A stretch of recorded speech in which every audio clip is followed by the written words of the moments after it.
Are you a lifelong fan of General Hospital? Are you a new fan who wants to know more about the history of the show? Do you enjoy talking about the show with others? Do you find yourself yelling at the TV? Is your self-care an hour a day in Port Charles?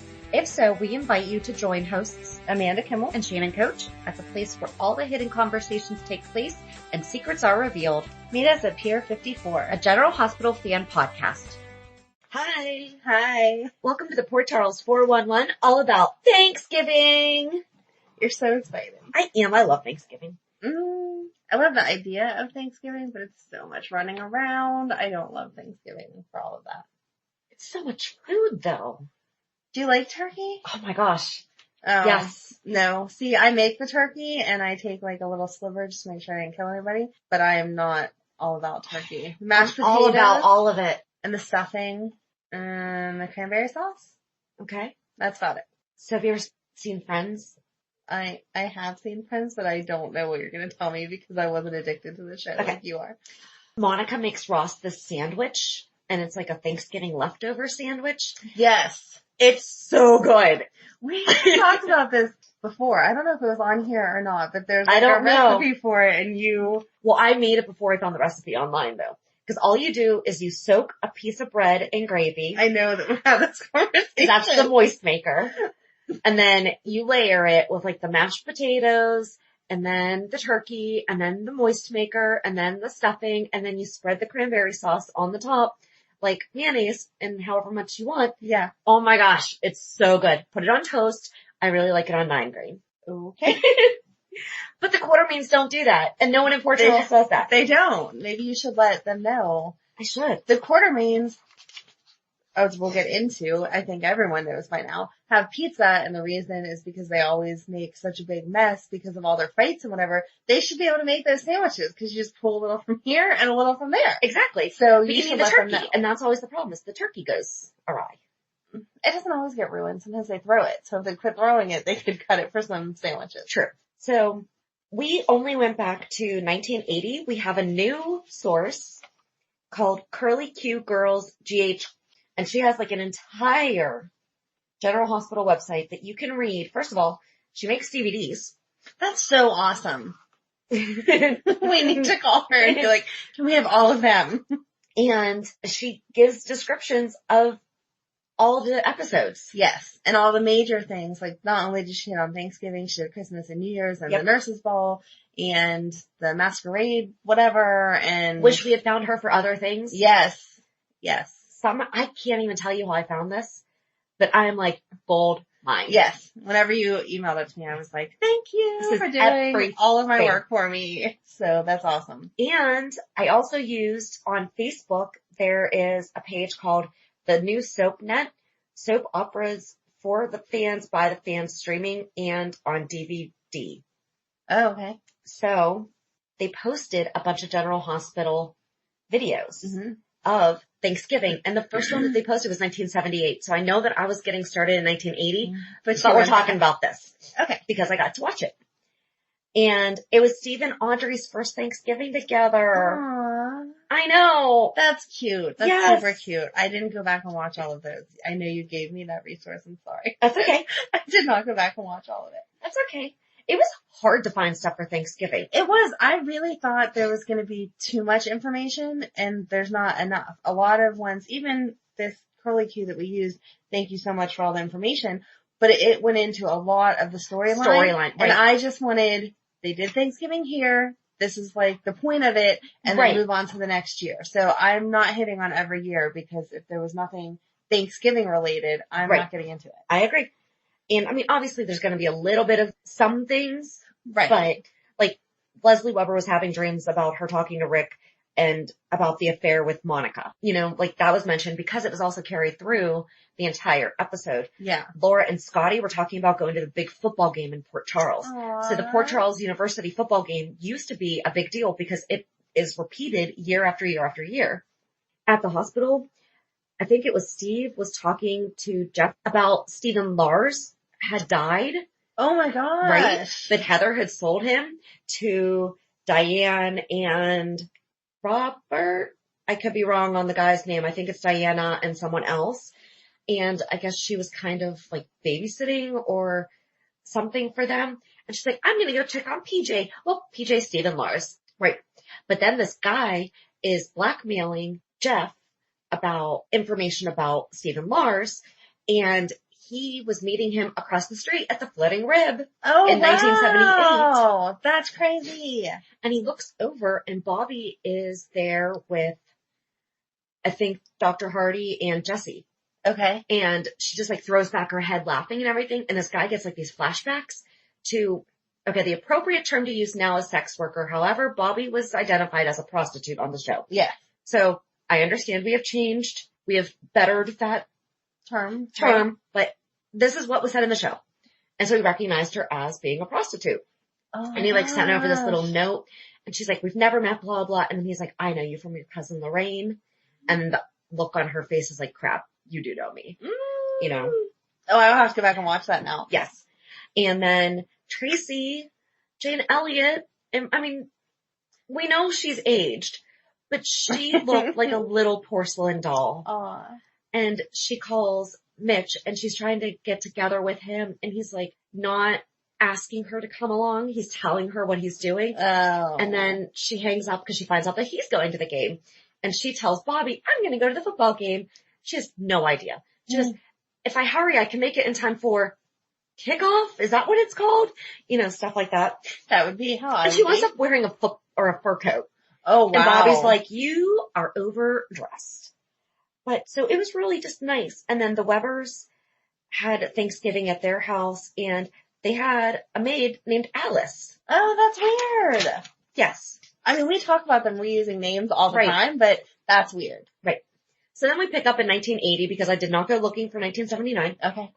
And this is where there was an Alexandria quartermaid who's Edward's niece. And she was trying to get Luke to help her with her mission on like finding all the information about the Cassadines. Okay. So she invited Luke over and Luke and Laura had spent like a summer together on their little adventure and everything. And he's sitting there like having champagne. And meanwhile, Laura was at the house with her parents, with Leslie and Rick. Okay. And they're both fantasizing about each other and what they did over the summer and all these different things. So Ann and Jeff are together at the Hardys and Alice had called Jeff to go visit Heather because she was in the asylum and she couldn't remember. And this is Heather Weber. Right. How many times has she been in asylum? I don't know. We need to make that a whole thing. But when they arrived, she asked them to tell her about Thanksgiving and Thanksgiving in the past, claiming that she can't remember. And she asked why Jeff never hugs or kisses her, pretending to be innocent about how marriage works. Meanwhile, you know, she's definitely faking it, I think. She always is faking it. I'm pretty sure she was. And then everyone was going to the football game. And so they're in the park and Laura sees Claudia and Brian and Richard Simmons. And Richard's asking her, so when are you coming back to exercise class? And he was not as flamboyant. Oh. You know, he was just a guy asking when she was going to come back. Did he get his, I mean, I know obviously he was on General Hospital, but did he get his fitness empire from being on General Hospital? I don't think so. I think he was a fitness empire thing before. Already? Okay. Yeah. I think.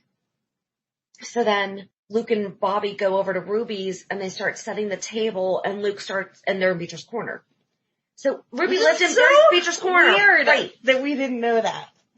And they're setting the table and Luke's like, it's crazy about how like an hour and a half ago I was sipping champagne at the Quartermains and now I'm going to be eating Thanksgiving dinner out of chipped mugs or off of chipped plates and stuff. And how it would just be so nice to have money and stuff like that. Luke never changes. And Bobby was basically like, knock it off. And then Luke winds up calling Laura just to wish her happy Thanksgiving. And it was really sweet. And then in 1983, there was no Luke and Laura or Robert and Holly, no Monica or Lee. And that's what they say. And it says that Leslie grieved over Laura because this is when they had assumed that Laura had died. Mm-hmm. And the Quartermain celebrated with Grant, Celia, Mr. and Mrs. Q, Tiffany, and Alan. Tiffany's cab driver, Dex Grant, because of his past. Something like Dr. Hardy and Audrey had dinner with Jesse, Gail, Blackie, and Lou. So kind of like you said, like there's a lot of storyline just mentioned, but I'm going to try to stick to just Thanksgiving-ish. Yeah. So like in 1984, the only real Thanksgiving thing says that Felicia was crying over her turkey. Frisco wasn't around. They were doing their Aztec princess mystery thing, so they were in Arizona. Yes. Okay. Then Tanya had gone over to General Hospital to keep Tony Jones company, and that was BJ's mom.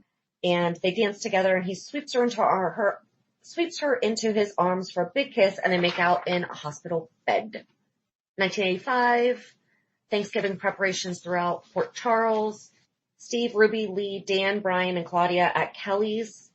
At the Brownstone, Bobby, Jake, and company do some celebrating of their own. Jimmy Lee and Celia pay a call to Kelly's for some good cheer. Sean Donnelly interrupted the Q's Thanksgiving dinner and tells Jimmy Lee and Edward in no uncertain terms to stay away from his business and his property.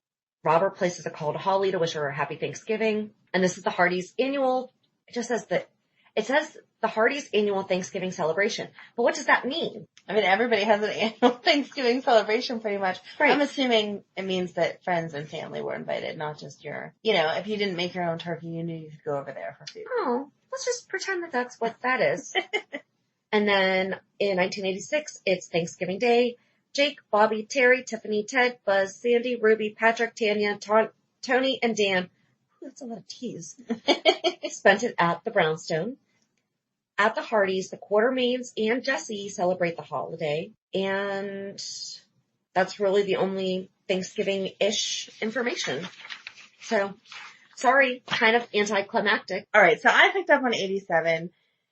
Again, tons of information if you know the storyline, but I feel like getting into the storyline is not going to help anyone because they're referencing people that I don't remember very well. So for 87, the only thing that stuck out to me that I thought was really sweet was that Ruby put together a Thanksgiving feast for all the General Hospital workers. It was like an open house, they called it. Yeah. So that if you were working, you didn't have to be without food, which I thought was super sweet. That's very sweet. I miss Aunt Ruby. She was so nice. She was.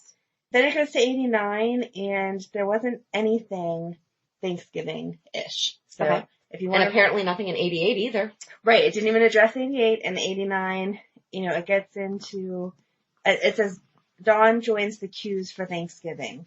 And then it gets into storyline of Alan finds Dawn's birth certificate, but I don't know who Dawn is to get into all that. No. So there was nothing in 89 that, stuck out about Thanksgiving-ish. 1990, it says Anna is not too happy when she learns Robin invited Edge to dinner. Ruby serves the homeless at Kelly's because she's so nice. Yes. Tom thinks Steve may retire as COS. Chief of Staff. Thank you. I'm like, what is that? I do remember this. Lucy wants to serve duck instead of turkey, but Charlene brings a turkey with her. Lucy is peeved when Monica and Scott show up at the mansion for dinner. Meg and Jesse join the Hardys for dinner. Steve announces at dinner that Tom has been promoted to ACOS. Assistant Chief of Staff. Thank you. Lucy babbles on to the Q's about buying the Harrington estate and renovating it by Christmas. I don't know. That does sound familiar. Harrington Estate. Renovating anything between Thanksgiving and Christmas sounds a little bit absurd, and especially something with the word estate in it, because that doesn't sound to me like you're talking about just a regular 3-bedroom ranch or whatever. Right. But okay, Lucy. King and Catherine arrive at Anna's for dinner. Scott stops by the Hardys for dessert. Alan gives a toast in the Q's tradition. 92. Scott and Dominique help Ruby feed the homeless on Thanksgiving. Oh, I liked Dominique too. They're mentioning names I remember. Tiffany had second thoughts about joining the Joneses for Thanksgiving dinner. Julia books a table at the grill for dinner with her and Brenda. Brenda ditches her though. Karen and Rhonda, which was Karen's mom. Karen and Rhonda join the Q's for Thanksgiving. AJ is in a foul mood as he receives a letter from the PI saying that he has no leads on Nikki. AJ flies off the handle when Jason says that Nikki is not worth all his pain and takes off. Sean and Tiffany have dinner with the Joneses. Jenny tells Paul to stay away from her. Lucy is back in Port Charles and sees Scott and Dominique together. Brenda comes back to the hotel to have dinner with Julia. Jason and Karen find AJ on the docks and convince him to come back to the house. AJ and Jason make it in time for dinner with the Qs. Scott calls Lee and Gail to tell them that he and Dominique have decided to stay married. Jagger misses his brother and sister and vows to find them. I love Jagger. You do. In case no one knew that, you needed to hear it. I love Jagger. So yeah, there wasn't anything Thanksgiving-y in those years either. I do love hearing about Ruby. She was so nice. I feel like I would have liked being her niece because she was so sweet to everyone all the time. She was very, very family oriented. Yes, and she was always giving. Like, that's all they ever say about her. I'm sure we're going to do something about Christmas, and I'm sure there'll be stuff in there too about all of the stuff that she did at Christmas because she is so nice. But that's it. So in 1994, Audrey and Steve are having dinner at the Curlyqgrl. It's a fancy schmancy dinner. It's a fancy schmancy place. The hotel before Carly and them Okay. got the hotel. It would be the same thing. I don't know what is Carly's restaurant called? I think it's just Metroport. Like, and the whole thing is just Metroport. Yeah, but you're right. Most of the time the restaurant inside a hotel has a name. I'm pretty sure that's the hotel restaurant. Okay. Oh, sorry for it, but that's where I'm at. They hadn't heard from Tom, who's out saving the world while ignoring his family. And this is Tom Hardy. Yes. Steve wants to get out quickly so he can watch the Port Charles University game. Why do we not have that anymore? Because I do not remember that. And now we're getting into years, that we definitely watched. Yep. And he's antsy till the end when he gets to go watch it in the kitchen because the server kept coming over and giving him updates in his ear. Oh. Yep. At the brownstone, Tony, Bobby, and Robin and Stone are getting everything ready. And Lucas comes with Maxie and Felicia bearing sweet potatoes. And I love this line. Maxie, who has soap aging syndrome, has helped with the marshmallows. As has Lucas, who doesn't, which I'm thinking means who doesn't have soap aging syndrome yet. Right. Who ate some first. And Lucas said it was a good day. And then Maxie is thankful for the new baby because Felicia's pregnant and her new heart. Yep. Robin and Stone are creating their own magic in the kitchen and Mac basically interrupts. And I mean, they weren't like really, but I mean, they were making out. And it's funny because, so I watched this. It's also on the new SoapNet. It's one of the videos that they, Okay. And Robin and Mac were like yelling at each other and like she was kind of bratty. Mm-hmm. She played a typical teenager very well. Yes.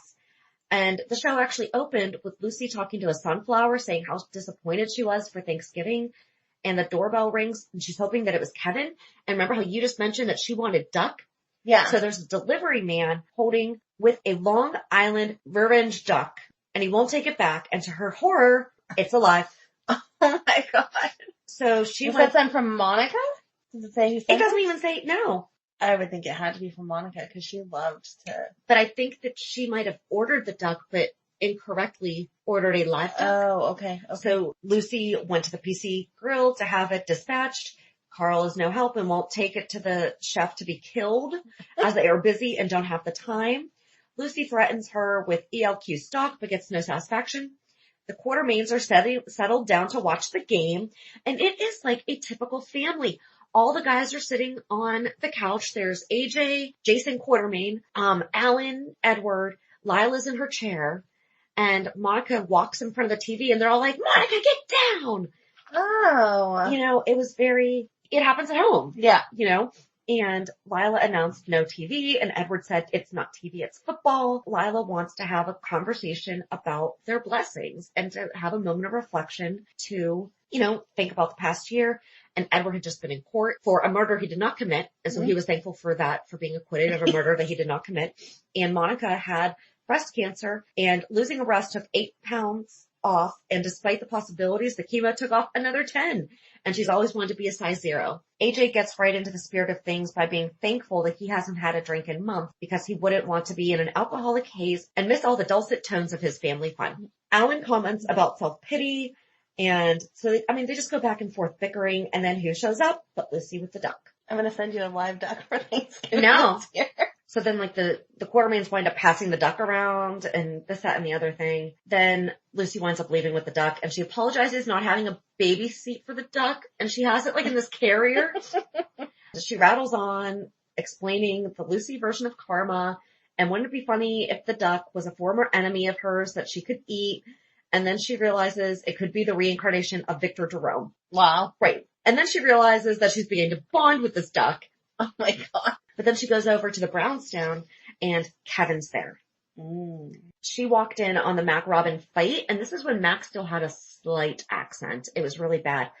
Back at the Quartermain mansion, I am going to read these next 3 paragraphs because I don't want to miss anything. Okay. AJ needles Ned that it's too bad Lois isn't there. Ned tells his grandfather that as soon as he's sure about Edward's health, he's going to Puerto Rico because that's where Lois was for Miguel's concert. And that's why I remembered that's where she was when we just talked about Brooklyn. Got it. Edward forbids it. There's corporate business to be done. He builds up steam, remembering all the corporate time that's been wasted by Ned chasing after Lois. Reginald announces dinner. Annabelle, the dog, sneaks out. Edward huffs. Damn, dinner too. Monica comes over and yells at Edward, who says she's pushing his good nature. She says, tough noogie, chill out, Edward. Lila gets materfamilia and orders them to plant yourselves and listen to me. It's Lila. Yes. Annabelle, who appears to be eating for 6 or 7, so I'm assuming Pegger's dog, gazes at the feast. Hypnotized, she gets closer and closer and extends her nose and then her tongue. Lila delivers a Mary May speech. Aww. But it's bearable coming from her.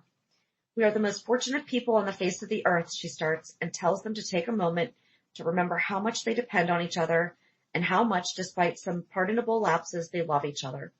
After a slow scan of the shamed faces, she says, let's go to dinner. Annabelle takes the leg and vanishes. Just as the family reaches the door and looks upon disaster, Ned picks up the clean carcass and says, pizza, anyone? Reginald informs them that the cook is planning to fall on her carving knife. Bet they wish they had kept the duck. Lila insists that they should sing the psalm, and Annabelle is sharing the spoils with Foster. Foster was Luke and Laura's dog, wasn't it? Yep. And I think this is the first time that they sing We Gather Together. So 94 was kind of a launch pad for what we know. Right. See, I thought it had gone back longer than that. So did I. Well, when did John Engel become Edward? I don't. Because that might have been why. Because he sang. Oh, so I don't know if the other Edwards did. That would make sense. But Anna Lee did. Did you ever watch that clip? I did not. I'm sorry. It was like 2 minutes. Sorry. All right. So then. So 94 had a lot. Yeah. But it's a lot of stuff that is still referenced today. So I felt like it was important to give. Definitely. The whole background there. And then in 95, it was Emily's first Thanksgiving without her mother. And so she was with the Quartermains. Oh, I forgot one thing that happened in 94. I think that at the brownstone, they burnt the duck, or they burnt the turkey and wound up ordering Chinese. Oh, okay. Because then in 95, Catherine and Mac are too busy smooching to cook, so they order Peking duck. She's a little disappointed that her plans to cook him a traditional meal have fallen through. He assures her that Chinese food is traditional to him because he's Australian. Right. He doesn't know. And then at the brownstone, Tony notices that the turkey has shrunk, and it turns out that they're having roast duck instead. As Bobby burnt the turkey last year turned out so badly, she thought that she would try something new. Tony says he's become an expert at rolling with the punches, and Bobby is grateful. But there's one thing. He has invited Lucy and Sigmund, which is what she named the duck. Oh. Meanwhile, Lucy has lost Sigmund. Oh no. He's not in the bath and the window is open. Where can he be? Meanwhile, back at the Quartermains, the Harmony is limping on with a little help from Jin. And at the brownstone, Felicia and Maxie are working on the hors d'oeuvres when Tom comes bouncing in. He has plans to play with the kids and Felicia in the back, and Tommy comes bouncing down off to have Thanksgiving dinner with Mary May and family. Aww.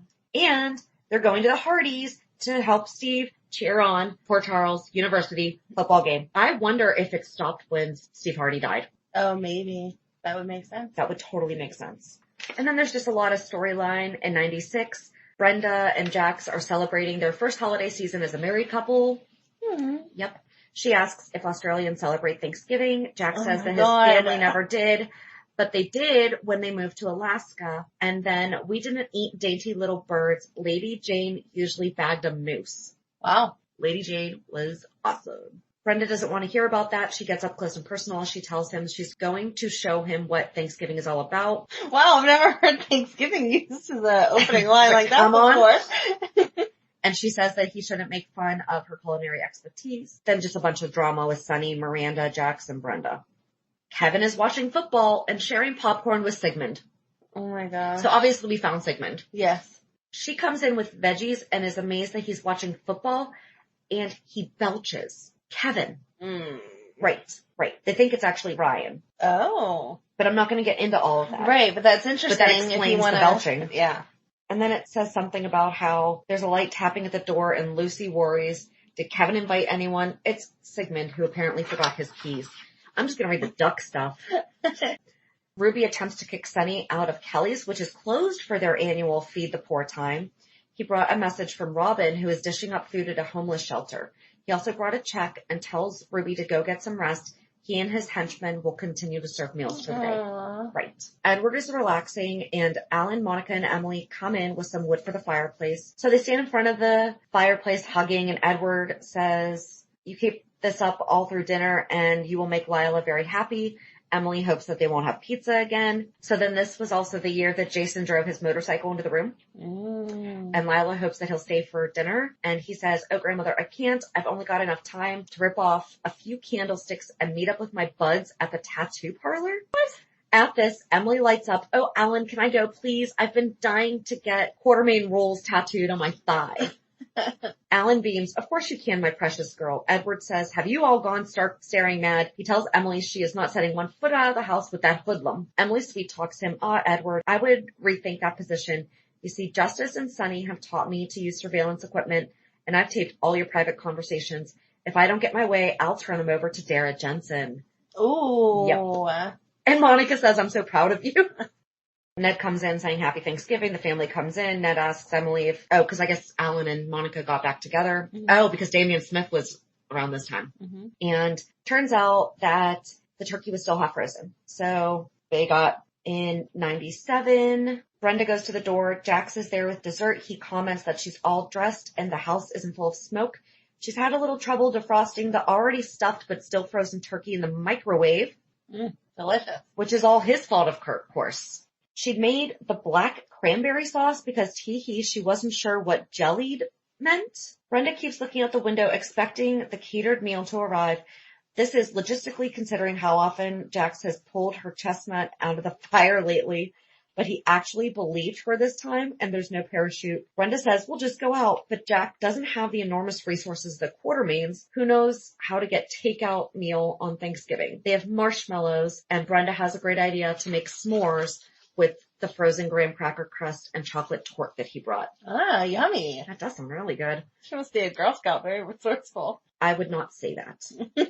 And then it talks about Liz has a cigarette while purportedly looking for Gatsby. Sarah comes out and they talk pleasantly. Audrey's holding flowers and Nicholas comes by with a centerpiece, just like the Pilgrims, Liz remarks. And I guess they're all having dinner together. And this was the first year without Steve, without Dr. Hardy. And they're all sitting around and Audrey asks Nicholas to say grace, and they look at Steve's empty chair. Why did you make me sad? I know. And then Jason is at the penthouse having a traditional Q Thanksgiving meal of pizza. When Emily comes in, he's having his mail forwarded from that woman at Jake's. And I think that's Carly. And he's gotten 2 sweepstakes offers and a thing for Princess Diana collector plates.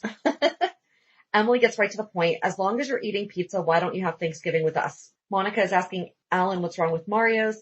Alan wants something a little more fancy for Thanksgiving, a gourmet pizza. And Monica argues, I want a traditional Thanksgiving pizza. I don't want one that's made out of spinach. Alan gets up to call Mario's, but Edward says that it's his place to take care of everything and he's already ordered the pizza. Justice misses Mary May more every minute.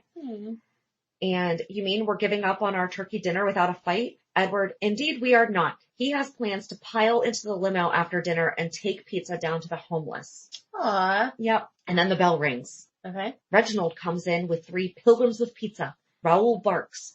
The family discusses the masks, and then the pilgrims pull guns. They are being robbed. And basically they have no money, and the robbers are yelling at them, and Edward's like, why would I have a ton of money in my own house? Yes. AJ asks for his wallet back, and Justice gets his driver's license back. Monica goes for her contacts, and Keisha is surprised she wears them, because that's important to note. Ned rescues his cell phone, and Edward goes to retrieve his gold pen. Lila has apparently been at the martinis again because she interrupts, "I beg your pardon, that's solid gold." And they all discuss this. Robber number 1 says, "We can't go back for $64. Alan agrees that the Quartermains would be laughingstocks if that got out. Lila tells a robber that his mother should have taught him better than manhandling an old lady in a wheelchair. The bad guys dither. Lila says it's almost upsetting. I love her. She's so proper.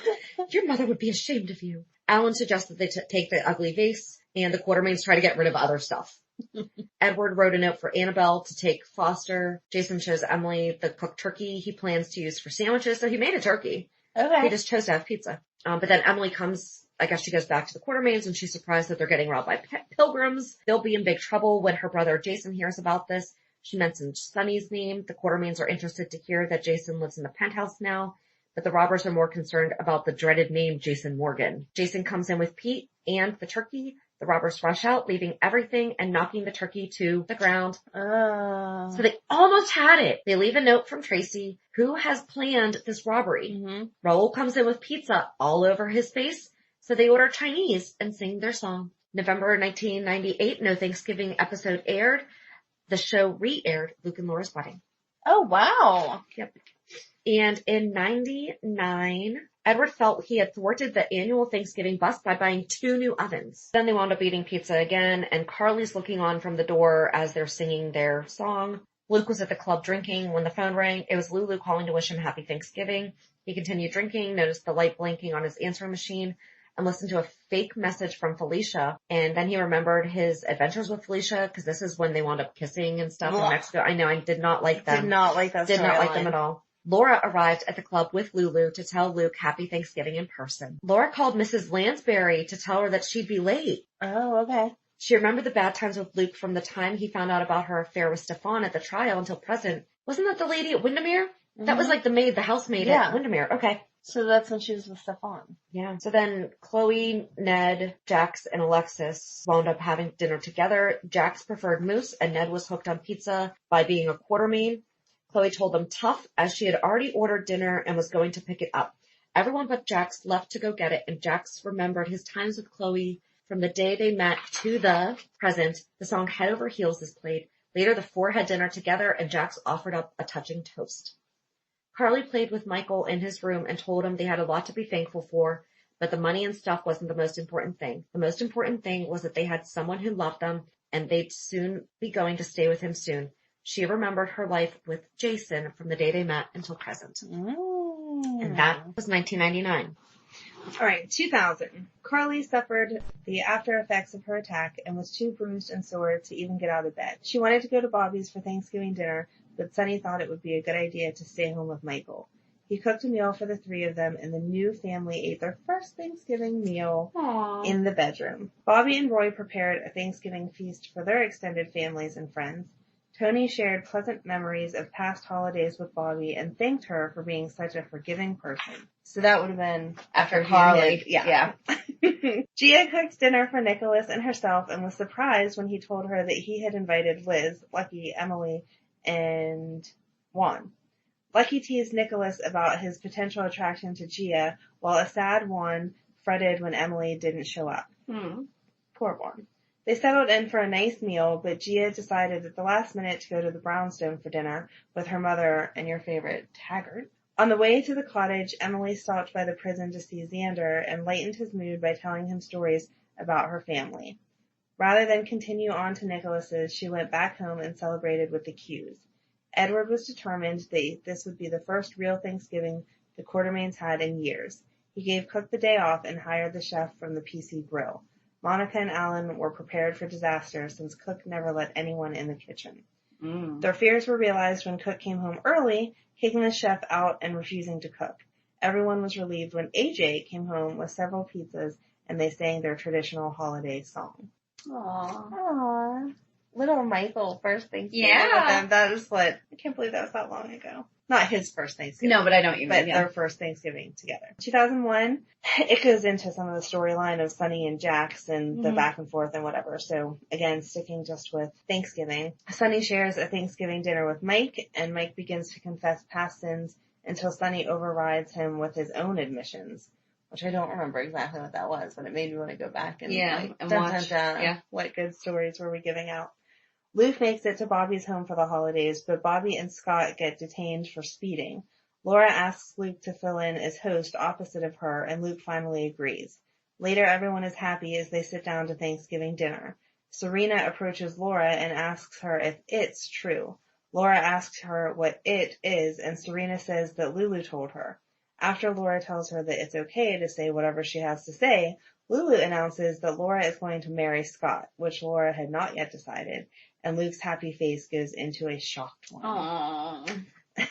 Lucky speaks to Elizabeth over the phone, and he clearly remains unsettled.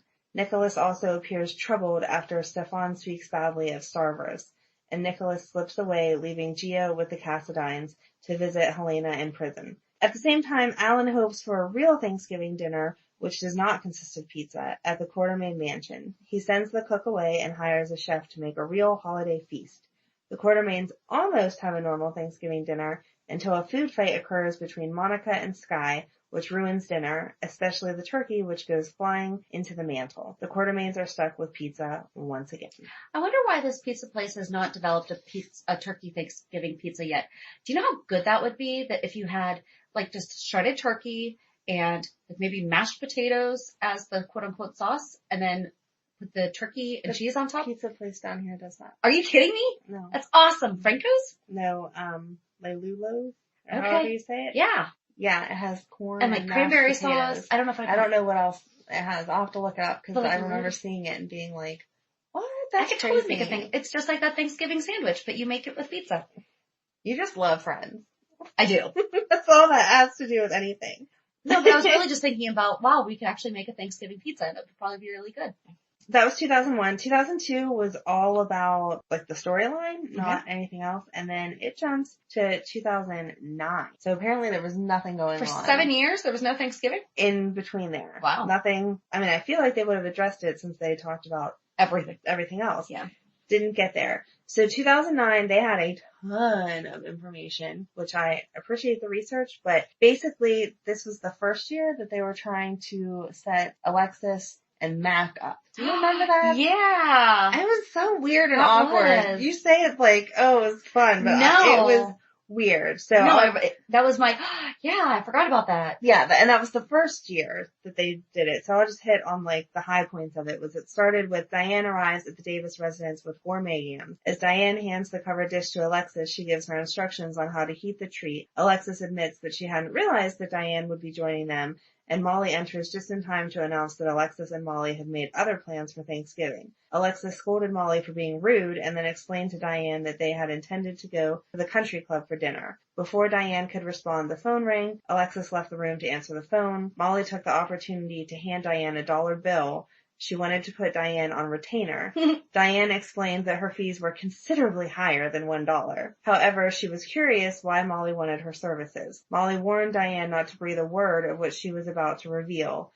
Diane's interest was piqued, so she promised to keep quiet, and Molly explained that she and her sisters had decided to play matchmaker for their mother. And like I can see it in my head because it wasn't that long ago, and I just remember at the time even being like, Alexis and Mac? That's weird. Anyway, so Molly goes on to explain, no, you're good. Molly goes on to explain that Alexis has horrible taste in men, so this might be her last opportunity to find love. Diane, of course, is always for a good setup, and so she kind of laughs about that.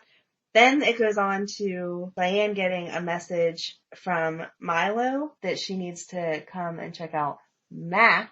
Okay. And it's kind of alluding to the fact that Max had just had some kind of surgery, and that as a result of that surgery that he was having some problems in the downstairs area. Okay. And so Diane went to fix that. And so they had a nice little hookup in Sunny's office at the restaurant. And that was like around the first time that they got together, wasn't it? It was. Okay. Yes. Then it goes on to Christina and them. On the pier, Christina bumped into Ethan while she was on her way to Robin's house with pumpkin cookies. Ethan was happy to see that Christina's stitches had been removed. Christina was curious where Ethan was headed. He explained that he intended to go to Kelly's for a turkey sandwich. They chatted for a few minutes about Australia's version of Thanksgiving, which I thought was kind of a funny sentence because Australia shouldn't have Thanksgiving because they don't do all of that. Christina invited Ethan to join her family for dinner. Ethan appreciated the offer. However, she had inspired him to spend the holidays with his family. And then it goes back to everyone's now arriving at Patrick's house, and he becomes aware of the setup and is like, what are you doing? This is a bad idea. Anyone other than Sam and Robin thought this plan, well, the girls all thought it was a great plan, but the men were like, what are you doing? And so it just goes through all of that. As everyone sat at the table watching the game on television, Lisa confesses to Patrick that she was impressed with the kind of father that he had turned out to be. Meanwhile, Sam receives a phone call from Molly. Sam whispers to Molly that she thought the plan was a bad idea. She explained that Christina had not even arrived and that Maxie had canceled because she was sick. Sam was forced to end the call when Mac approached her. Mac wanted to question Sam about her statement regarding the night that Claudia had disappeared. Robin immediately scolded Mac, reminding him that it was a holiday. And so there's just more conversation back and forth because, again, they're just trying to set up whatever. Then it goes to Lulu and Maxie. Lulu is headed to Elizabeth's for Thanksgiving. Maxie wandered into the living room. Lulu realized that Maxie was down in the dumps. Lulu assumed that Maxie was depressed because Franco had not agreed to do the photo shoot. This was when Franco was Franco. Yep. Maxie surprised Lulu by revealing that she had slept with Franco, and Lulu took a minute to absorb the shocking confession. She couldn't believe that Maxie had betrayed Spinelli. Maxie insisted that she hadn't cheated on Spinelli. According to Maxie, she and Spinelli had a list of people who they could sleep with, and they got into a whole conversation of these are my free people, and Spinelli's free person apparently is Anne Hathaway. Oh. Which I don't understand any of that, but okay. Whatever, Maxie, you need to tell yourself to justify cheating on Spinelli. Then it goes to the Jax residence. This was cute. The Jax residence, Michael, Morgan, and Carly prepared to go to Kelly's to join Sonny and Mike for Thanksgiving. Jax intended to stay home with Jocelyn. Carly's plans hit a snag when their car failed to start. Jax offered to take a look at the car, so Carly went to check on Jocelyn. As soon as Carly and Jax were out of sight, Michael noticed that Morgan had slipped something into his pocket. Michael realized that Morgan had sabotaged Carly's car. Morgan didn't deny the accusation. He was determined to be a good big brother to Jocelyn by making certain that her parents spent Thanksgiving together. Aww. I know. Jax returned and informed everyone that he hadn't been able to fix the car. Morgan smiled. Morgan's satisfaction was short-lived because Carly asked to borrow Jax's car. Jax agreed to Carly's request, so Michael asked to talk to Carly and Jax about a school trip while Morgan raced outside to tamper with Jax's car. And again, it just goes on, but at the end of the day, they spent Thanksgiving together because Morgan messed up both brand new cars so that they couldn't go somewhere else. And I thought that great was intentions. Sweet. Exactly. I miss Morgan. Mm-hmm. At the Quartermain mansion, Rebecca announces that she had decided to join some people from the hospital to help feed the homeless at a shelter. Tracy wonders why Rebecca wasn't spending the holiday with Nicholas. Rebecca explains that Nicholas was busy. Luke strolled into the parlor moments later to announce that Bobby had flown to Seattle to spend time with Lucas. Rebecca was curious how Lucky and Elizabeth were spending the day. Luke revealed that Lucky and Elizabeth were with Audrey, Leslie, and the children. Luke wasn't interested in spending the day with a kind and loving family, so he had decided to hang out with the Quartermains. Ethan arrived a short time later, followed by his sister Lulu. When the pizza arrived, Rebecca asked how their tradition of the Quartermains eating pizza on Thanksgiving had started. Monica explained that family squabbles had led to many ruined Thanksgiving dinners, so they had been forced to order pizza. As everyone helped themselves to pizza, Edward began singing We Gather Together. 2010, again, tons of information, lots of extra storyline stuff. This is whenever Lucky and Siobhan were together, and he was trying to take her to New York City to escape all of the craziness because the kids and Elizabeth were going over to Audrey's, and Audrey had invited Nicholas and Spencer to spend it. So Lucky didn't want to be there. So he was like, let's go to New York City. But then conversation happened about how crazy the Quartermains and all that are. And she was like, no, I want to experience this. Right. Let's have a great Thanksgiving with everyone. Alexis and Mac are being set up again this year. I don't know why they didn't let it die. Right. Or keep trying throughout the year. Yeah. It's only a Thanksgiving thing that we do. Right. They decided that they hadn't had enough dates. Like, Alexis and Mac hadn't had enough dates in the previous year that they were making plans to spend the holiday together. So the girls decided they would push them together, which if they weren't making the plans to be together, they obviously didn't want to be together. Diane also brought up that this was the 1 year anniversary to Max because they had hooked up a year earlier. So that was cute. At the Quartermaine mansion, Edward studied a picture of his beloved Lila for a long moment and then went to join his family in the foyer. Don't cry over Lila, Shannon. It's okay. Tracy and Maya each primped in the mirrors. Oh, I actually watched this one on YouTube, and it was funny because they were standing in the foyer, and there's a mirror on the right and a mirror on the left, and they're each standing in the mirror, like making themselves beautiful for Luke and Ethan. Tracy and Maya each primped in mirrors on opposite sides of the foyer. Edward grumbled that they were too good to be wasting time on men like the Spencers. Tracy rolled her eyes while Maya wondered why Edward had offered to pay her $1 million to stay married to Ethan. Edward admitted that there might be hope for Ethan, but Luke was a lost cause. Luke and Ethan arrived for Thanksgiving dinner. Alice fetched the good scotch for Luke, despite Edward's earlier order to keep it locked up. Meanwhile, Ethan pulled Maya aside to complain about the sudden lack of romance in their marriage. Maya reminded Ethan that they were only married for money. After everyone gathered in the parlor, Edward wondered why they were waiting to eat. Tracy explained that they were waiting for Lulu and Dante. Edward wasn't pleased to hear that Sonny's illegitimate son had been invited to spend Thanksgiving with them. Ethan and Maya wandered out of the room where they continued to flirt and verbally spar. Lucky and Siobhan entered the parlor. Edward was immediately smitten by the Irish lass as he recalled a timing long before when he had gone to the Emerald Isle. Siobhan charmed Edward with a brief recount of how she had met Lucky. Edward warned Siobhan to be careful. Lucky might be a cop, but he was still a Spencer and arguably the smoothest talking one of the lot. Edward's mood improved even more when Lulu entered the parlor without her no-good boyfriend. Edward had a temporary change of heart about Dante when Dante and Michael walked in a short time later. Edward was thrilled to see his great-grandson. Michael was curious where Monica was. Edward explained that Monica had gone to the spa because the holidays without Alan were just too difficult for her. Edward was certain that Monica would be crushed when she learned that she had missed an opportunity to spend Thanksgiving with her grandson. Edward then turned to Dante to warn Dante that if Dante ever hurt Lulu, Alice would make Dante pay. The pizza arrived a short time later. Siobhan was confused because she thought the traditional Thanksgiving Day meal was a turkey. Edward explained that the Quartermaines had a long history of bad luck with turkeys, so they had started a tradition of giving Cook the day off and ordering pizza. After Edward honored the special holiday with a song, everyone shouted, "Happy Thanksgiving!" Afterwards, Edward invited everyone to dig in. I do remember him flirting with Siobhan, Edward flirting with Siobhan, which was super cute, because he is a flirty old man. And then 2011, a lot of content of Kate and Sonny, not anything really that Thanksgiving-ish, so I'm not going to get into all of that extra stuff. She was talking about how she had given up a lot in her life to become Kate, and oh, this is when Carly and Sean were like starting together, which I kind of forgot even happened. Yeah. So Carly revealed that she was having dinner at Kelly's with Sean, so she invited Michael to join them. Michael declined because he had decided to have dinner with the Quartermaines. Carly was disappointed, but she accepted her son's decision. After she ended the call, Sean tried to cheer her up by tempting her with more food.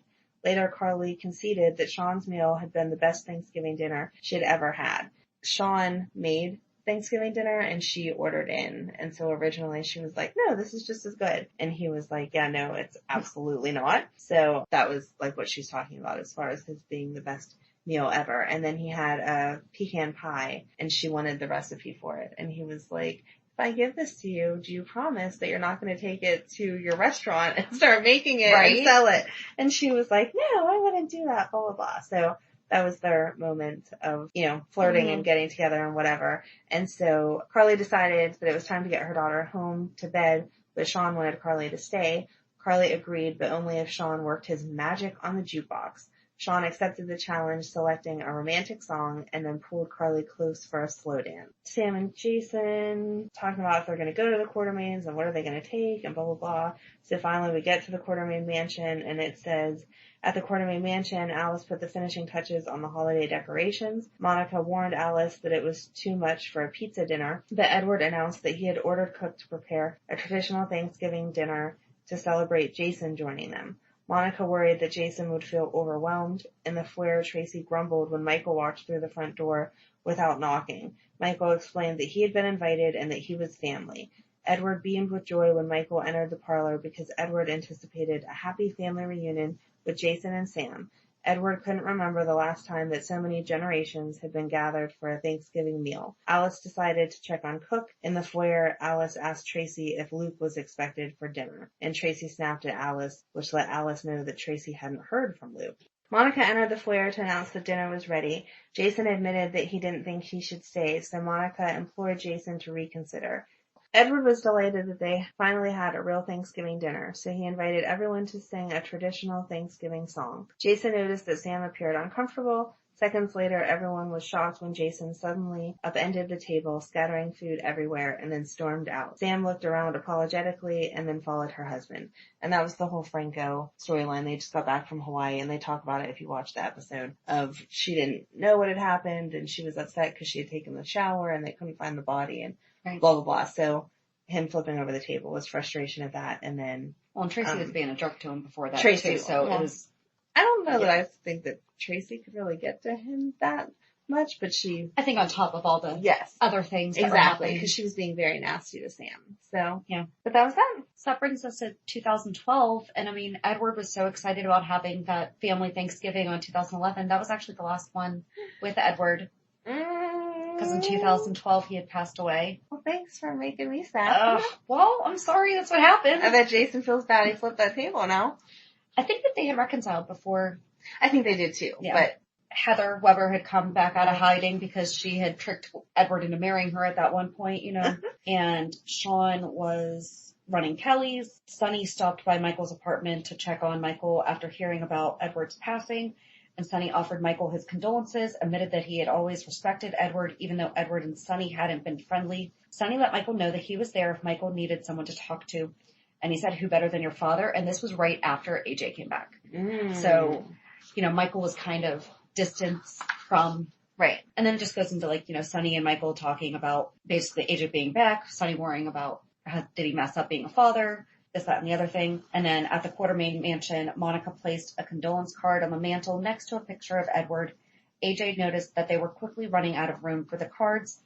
Monica smiled as she explained that a lot of people had loved Edward, and Monica recalled a time that she had canceled a trip to Arizona to sit at Edward's bedside when he had been in the hospital. She admitted that those who hadn't loved Edward had respected him, and Monica expected the church to be crowded for the funeral the following day. Moments later, Alice entered the library to inform that they had a problem with the caterer, who wanted to know how to prepare the yams for Thanksgiving dinner. Monica reminded Alice that Tracy was in charge of the caterer, but Alice couldn't find Tracy. AJ wondered if they should have Thanksgiving dinner when no one was in the mood, but Monica pointed out that Thanksgiving had been Edward's favorite holiday, so it was a well-intentioned gesture on Tracy's part. Monica decided to deal with the caterer who had scared Alice more than Cook ever had. Meanwhile, AJ recalled a special conversation he had had with his grandfather years earlier when AJ had been eager to discuss the business merger for ELQ, and Edward had expressed pride in AJ for being well informed about the deal. Then the doorbell rang, and it was Skyla and Lila Ray coming to visit, and it was the first time that she had introduced her to Monica. And I mean, Monica and Sky didn't get along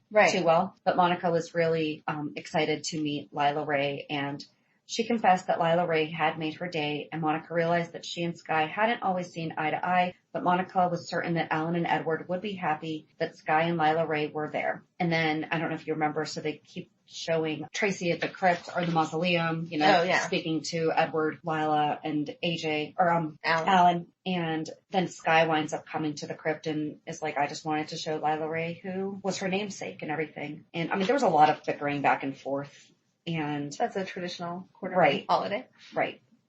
And Heather wound up breaking into the Quartermain mansion to look for his will. Sky walked in on her and she held her captive, and everyone heard Sky scream. So they raced to the parlor. Ned begged Heather to release Sky and promised to let Heather leave, but Heather didn't believe them. Alice, carrying a bat, snuck up behind Heather and conked Heather on the head. Heather dropped unconscious to the ground as Sky ran to Ned's arms. Nice, AJ said in response to Alice's quick thinking. Guess it is a traditional Quartermain Thanksgiving after all. In the library, everyone reminisced about Edward and all the special moments they had shared with Lila and his loved ones. Tracy recalled telling Edward that she loved him during the crisis and how Edward had smiled gently when he gave Patrick the thumbs up after Edward had given Emma the last dose of life-saving serum. Because that was that antidote, the water was tainted, yeah. And that was actually the last time that we saw Edward. I mean, he had to have known. I mean, this was just like crazy because you can't plan real life death that way. Right. But I mean, the very last scene we see of Edward Quartermain is him giving thumbs up to little Emma. Did you cry? Yeah.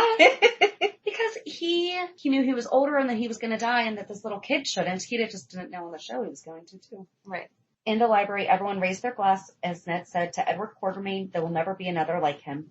So basically they walked into the parlor to have dinner, but stopped short when they saw that Heather had left it in shambles during her struggle with the men from Ferncliff because they had come to pick her up and everything. Ned tried to be optimistic by suggesting that they could salvage dinner, but Alice called the pizza place that they had usually ordered Thanksgiving dinner from. However, it had been closed for renovations. What are they going to do? Everyone was disappointed because their Thanksgiving dinner had been ruined. Moments later, the doorbell rang, so Alice went to the door and she was shocked to find a dozen pizza boxes on the doorstep. Alice carried them in and told the family about the special delivery. They were unaware that Edward's ghost had appeared in the doorway as everyone joined together to sing the Thanksgiving song that Edward had sung every year. Edward's ghost joined in as he reached for Lila's hand. Afterward, Edward and Lila went to the staircase. Edward asked Lila if she wanted to renew their commitment to each other, and Lila assured him that she did, so Edward smiled down at her. Lila stood up from her wheelchair, and then hand in hand, they walked up the stairs into the light. And that episode was dedicated in loving memory to John Ingle, 1928 to 2012. Wow. I know. It was sad. And then 2013 and 14, there wasn't anything. 2015, Patrick and Emma had Anna, Andre, Sam, and Danny over for Thanksgiving. Emma was trying to hook Anna up with Andre. Like, hey, Andre, do you have a girlfriend? And he's like, no. And he's like, oh. Or she's like, oh, my grandma doesn't either. So that was the year that Sam and them were together. Yeah.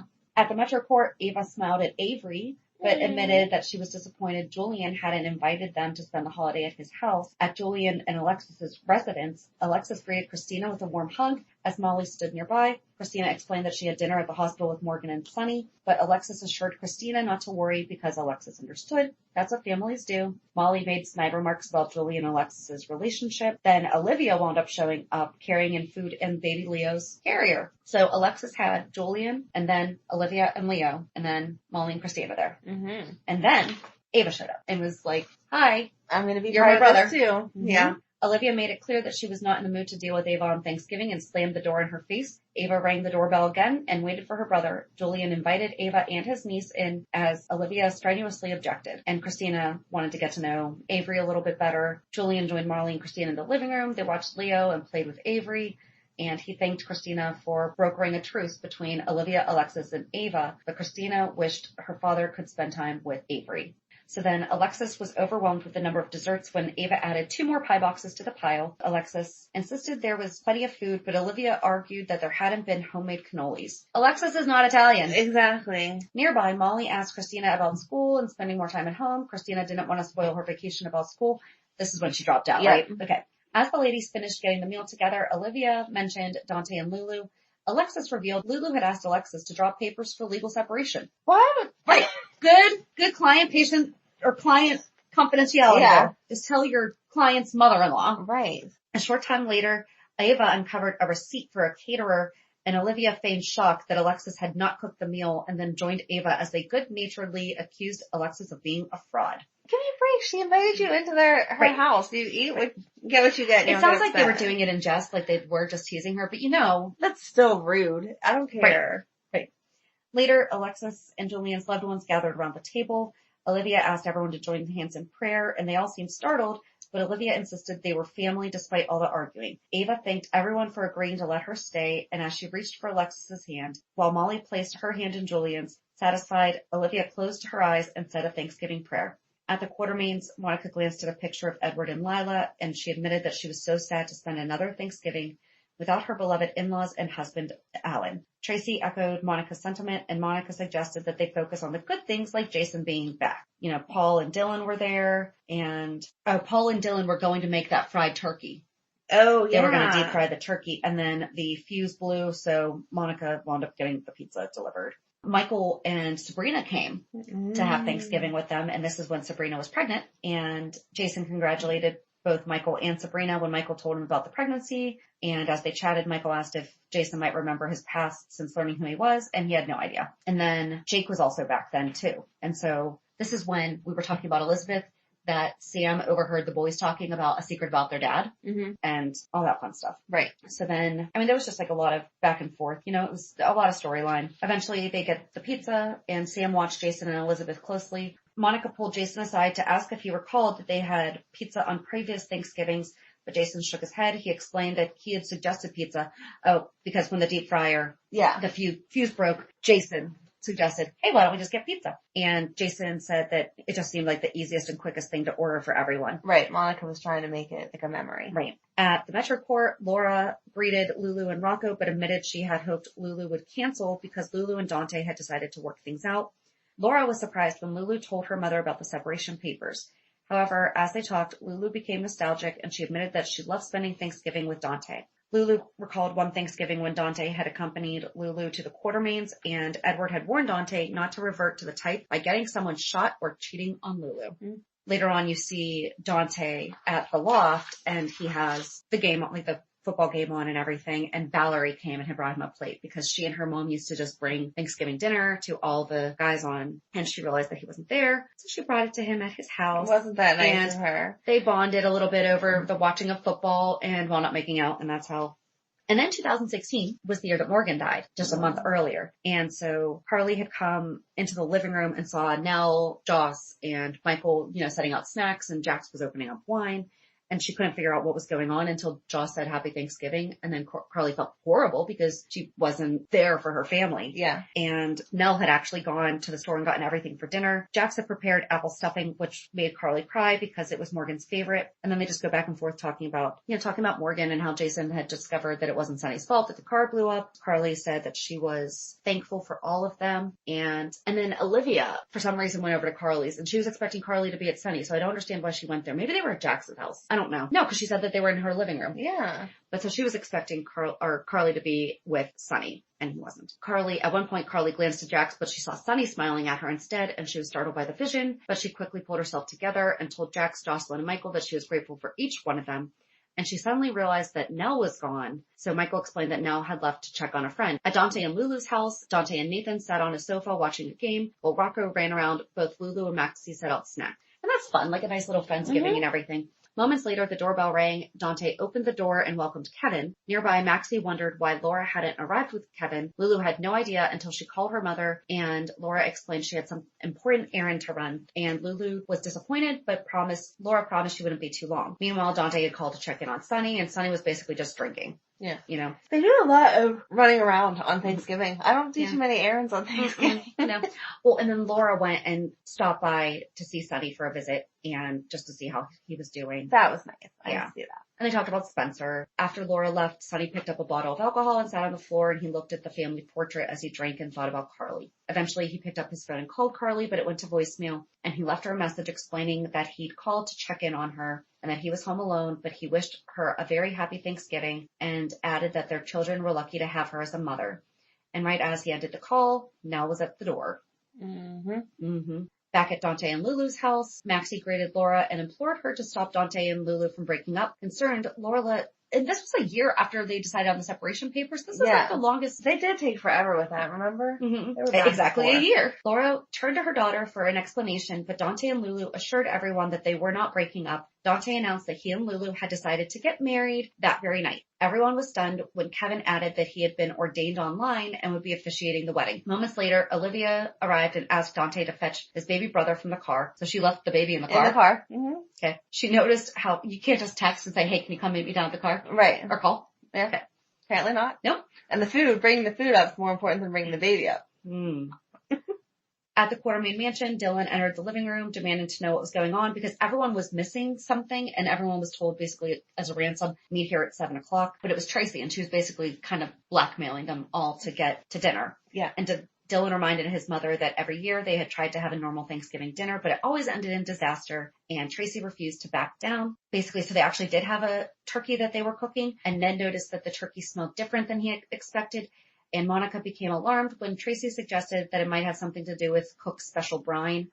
Monica ordered Tracy to put down the bite of turkey she had been able to consume because Monica had seen a full container labeled brine in the refrigerator and an empty container that Finn had labeled bacteria on the counter. Ew. Yep. And why would you have... Right? And why would it be at the Quartermain Mansion? Finn, why are you bringing a container full of bacteria? So then they decided to get the pizza menu.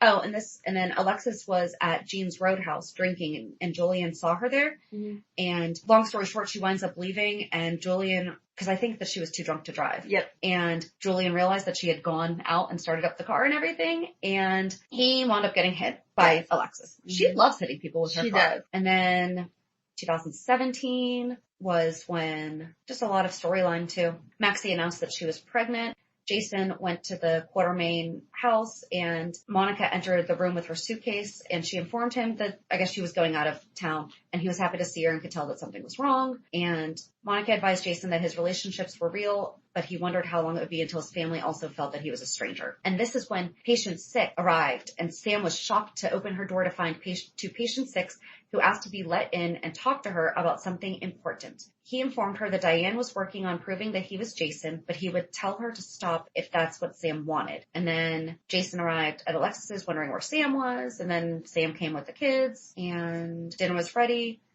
Sunny was deep frying a turkey, and Carly said that it was taking too long. She offered for Michael to stay over if he wanted. I think this was also the year that Carly had Oscar and Kim over for Thanksgiving, because it was the first year that they had all come together. And Kim brought a pie. Monica sat alone at the Quartermain house with her turkey burger, and she reminded herself to sing first and then eat.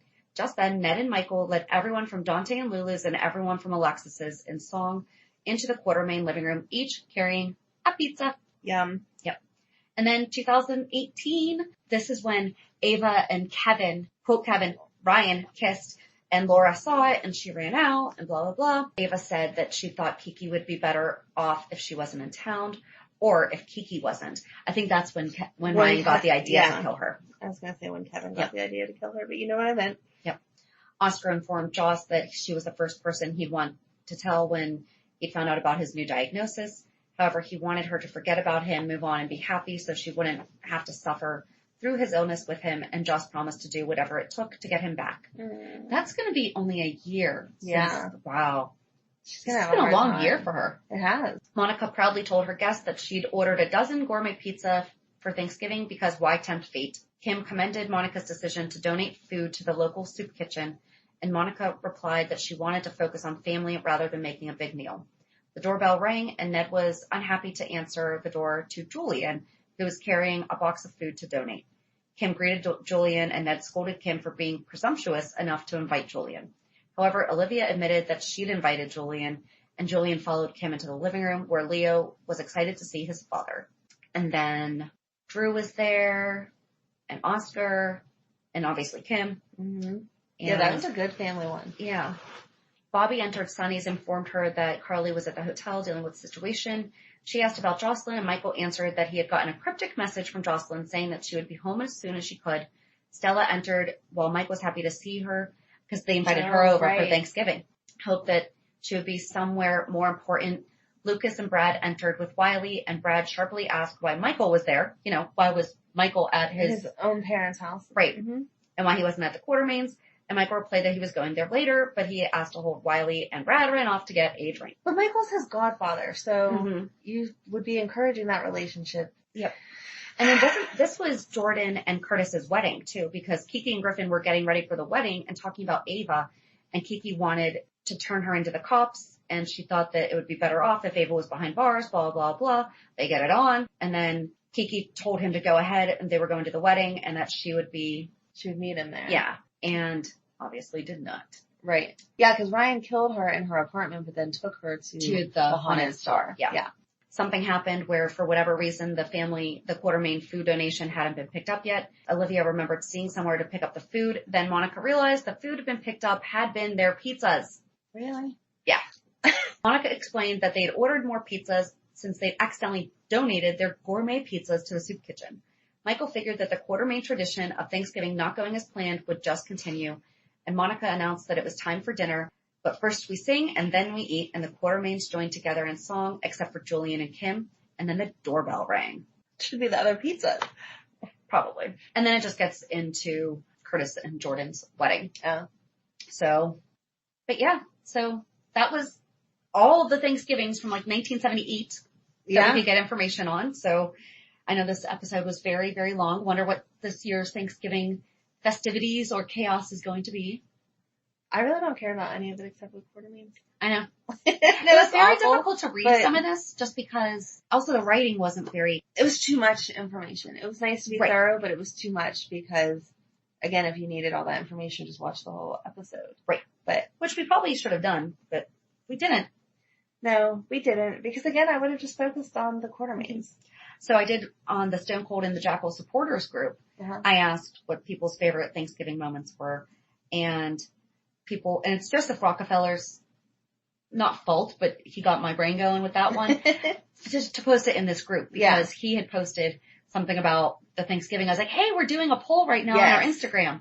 So I was like, you know what? I'm just going to go ahead and ask in this group too. Right. And everyone's saying, the Q's first pizza, 1997, when Jason robbed the Quartermains, 2012, when the Q's remembered Edward, and then when Tracy blackmails the remaining family members. And it's all about the Quartermains.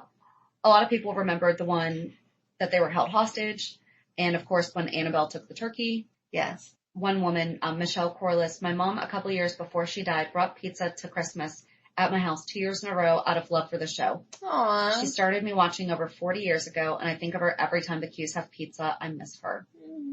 And Rhonda Robinson always loved the line, first we sing and then we eat. So those were some good memories, It's crazy to think about the timeline and how everything happens, but it is. I think the Quartermains are my favorite though because, again, no matter what's going on, it's about the family for that moment. Right. And it gives you the feels. Yeah.